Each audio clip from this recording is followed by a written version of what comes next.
嗨，大家好，今天我们来聊一个，我想可能是通往财务自由最科学也最轻松的一个方法。如果你已经受够了每个月都要靠着痛苦的意志力去逼自己存钱，那接下来这套自动化的系统，你绝对要听下去。好，我们马上开始。哇，这句话听起来是不是有点刺耳？但它真的点出了一个很残酷的真相。我们大部分的人都会觉得没钱就是因为赚的不够多嘛。但很多研究跟事实都告诉我们，真正的问题其实藏在我们管理金钱的那个系统本身。在我们继续往下聊之前，有一个观念我们必须先搞懂，就是现金流。现金流不是指你名下有多少房子、多少股票，不是那些，它是指你每个月真正可以自由运用的活钱。有稳定的正向现金流，就好像你的财务有源源不绝的氧气，这才是真正健康的状态，也代表了你拥有选择的自由。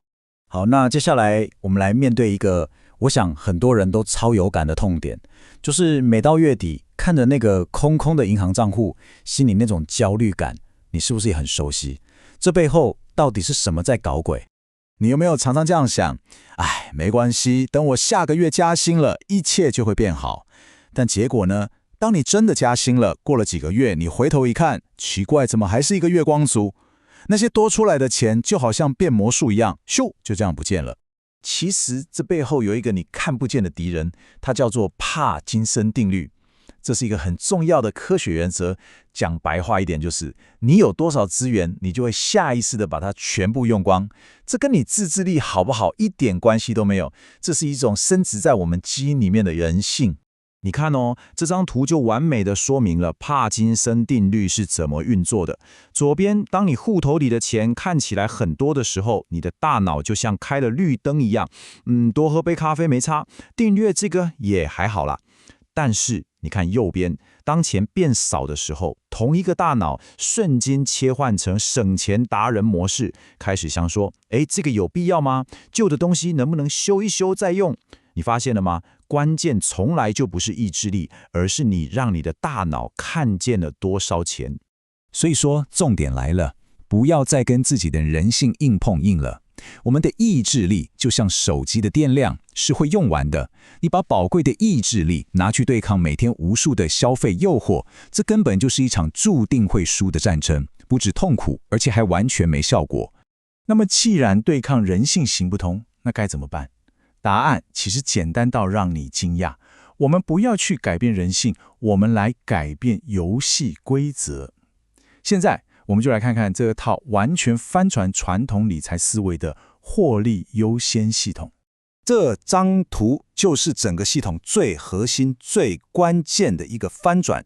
你看传统的方法是收入进来，先花到月底，剩下的才叫储蓄。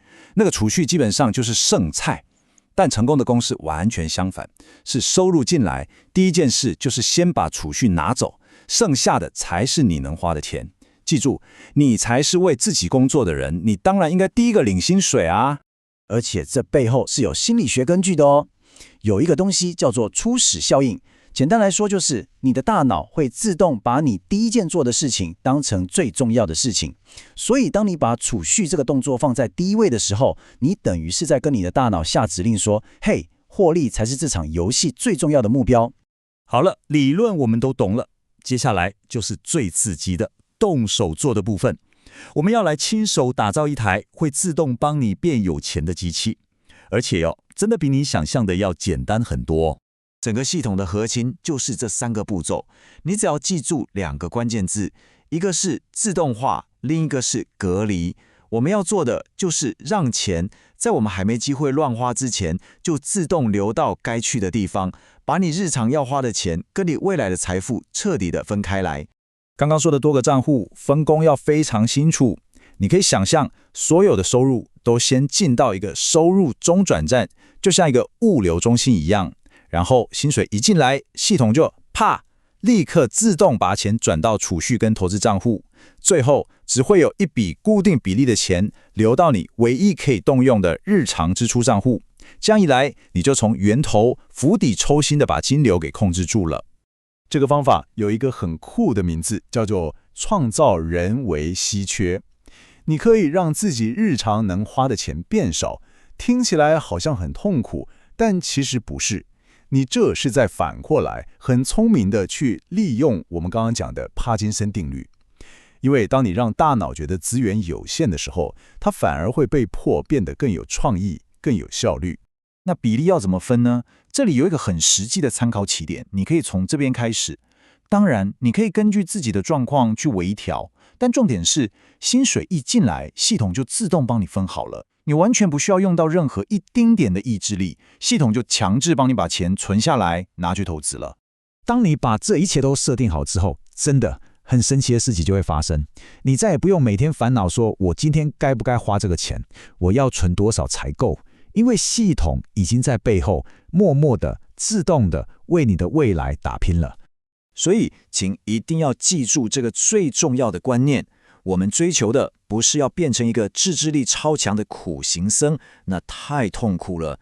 我们要当的是一个懂得设计聪明系统的建筑师，让好的系统自然而然地引导我们做出正确的行为。这句话可以说是今天所有内容的精华了。与其每天痛苦地跟自己的人性打架，不如就花1个下午的时间，把你的获利优先自动化系统设定好。